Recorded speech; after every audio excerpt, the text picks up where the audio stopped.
Le référendum de dimanche en Turquie sur l'extension des pouvoirs du président cristallise les tensions au sein de la communauté turque de Bruxelles. Les secousses liées à la tentative de coup d'État avorté en juillet dernier se font encore ressentir. Cet homme de 37 ans a dû fermer sa boutique.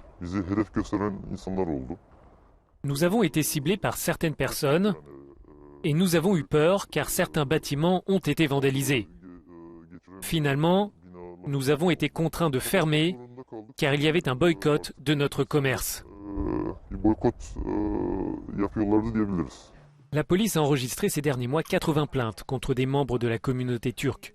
Pour la représentante du CHP, le principal parti d'opposition, il n'est pas possible de faire campagne dans ces conditions.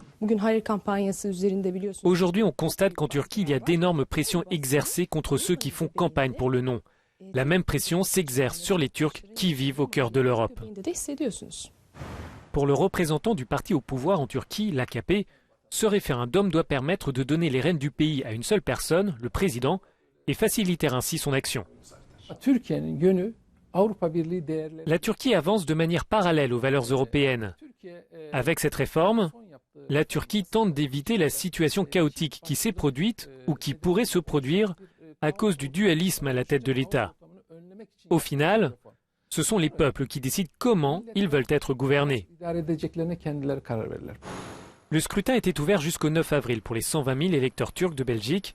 Pour le parti pro-kurde, dans l'opposition, ce référendum accentue surtout les tensions. Le fossé se creuse entre les gens. Cela créera forcément de sérieux problèmes à l'avenir. Des incidents ont d'ailleurs éclaté à la fin du mois de mars devant le consulat de Turquie à Bruxelles.